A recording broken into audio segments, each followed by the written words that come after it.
education as we now have, must have, with a curriculum, once we have outlets, computer outlets in every home, each of them hooked up to enormous libraries where anyone can ask any question and be given answers, be given reference material, be something you're interested in knowing.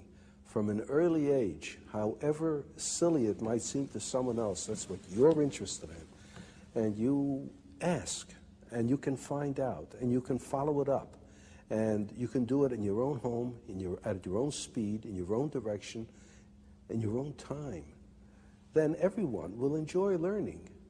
Nowadays, what people call learning is forced on you, and everyone is forced to learn the same thing on the same day at the same speed in class. And everyone is different. For some it goes too fast, for some too slow, for some in the wrong direction. But give them a chance, in addition to school, I don't say we abolish school, but in addition to school, to follow up their own bent from the start. Well, I love the vision, but what about the argument that machines, computers, dehumanize learning? Well, as a matter of fact, it's just the reverse. It seems to me that it's through this machine that for the first time we'll be able to have a one-to-one relationship between information source and information consumer, so to speak. Well, in the old days, you used to have tutors for children. A person who could afford it would hire a pedagogue, a tutor, and he would teach the children, and if he knew his job, he could adapt his teaching to the tastes and abilities of the students, you see.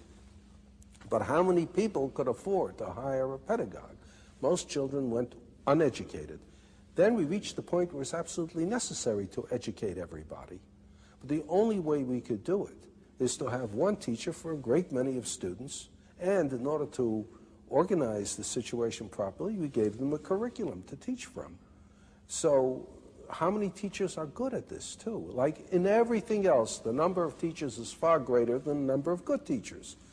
So we either have a one-to-one relationship for the very few or a one-to-many relationship for the many.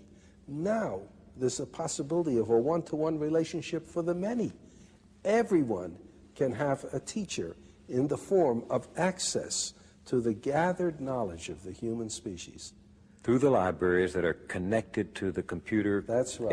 On my desk in my home. Right. I can sit there and call up, well, what if I want to learn only about baseball? Well, that's all right. You learn all you want about baseball, because the more you learn about baseball, the more you might grow interested in mathematics to try to figure out what they mean by those earned run averages and the batting averages and so on. You might in the end become more interested in math than baseball if you follow your own bent and you're not told. On the other hand, someone who is interested in mathematics may suddenly find himself very enticed by the problem of how you throw a curved ball. And he may find himself engaged in sports physics, so to speak. Well, why not? Why not? But you know, Dr. Asimov, we have such a spotty, in fact, we have such a miserable record in this country of providing, say, poor children, even with good classrooms. And I wonder if our society can ever harness itself to provide everyone, including poor children, with good computers. Perhaps not at the very start, you know, but it's like asking yourself, is it possible to supply everybody in a nation with clean water? Now, there are many nations where it is impossible to get clean water except under very unusual circumstances. That was one reason why people started drinking beer and wine, because the alcohol killed the germs. If you didn't drink that, you died of cholera.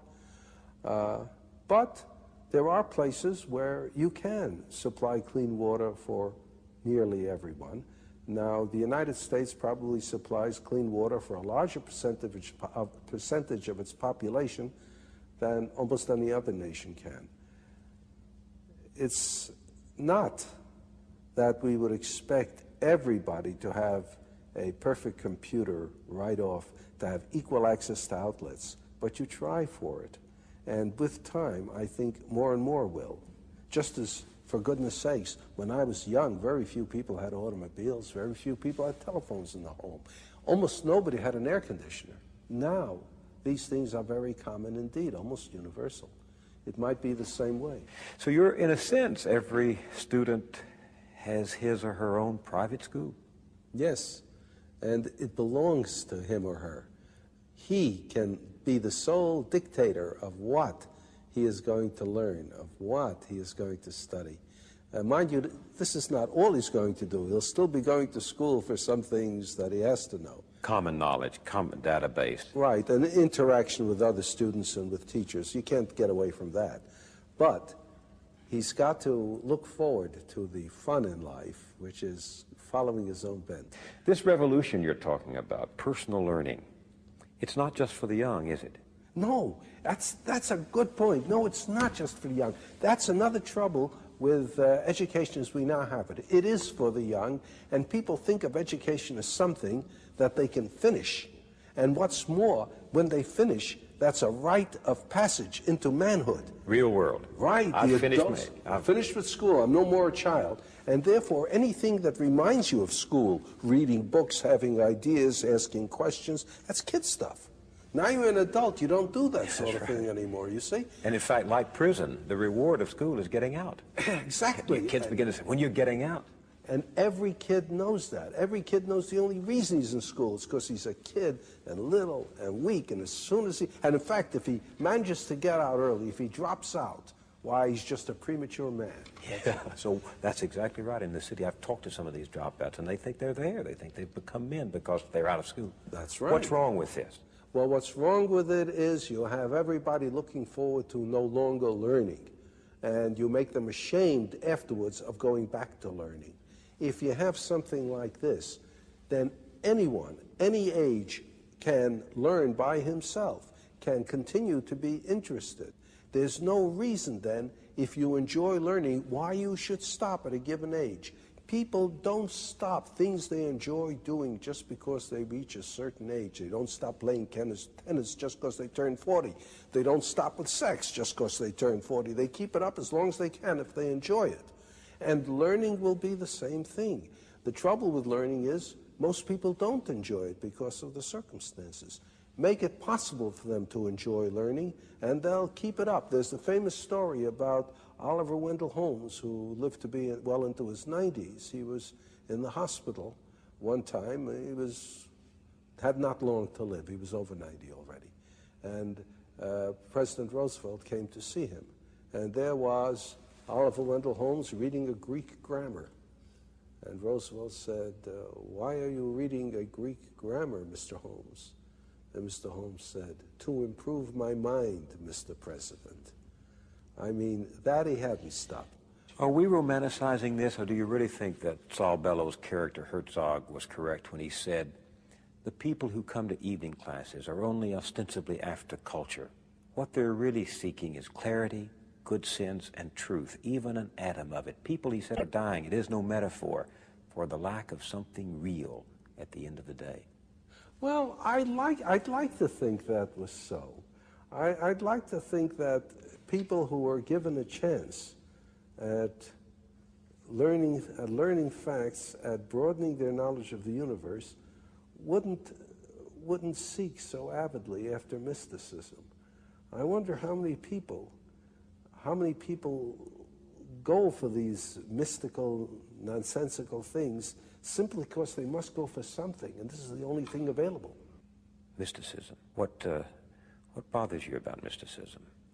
Well, the same thing bothers me about mysticism that would bother me about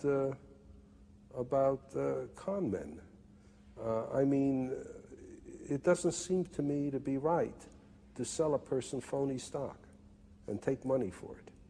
And this is what mystics are doing. They're selling people phony knowledge and taking money for it.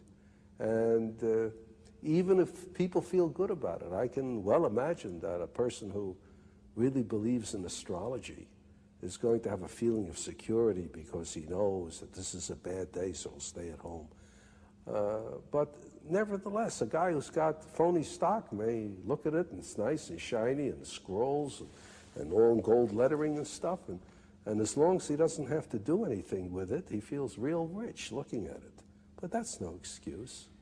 He still has phony stock. And the person who who buys mysticism still has phony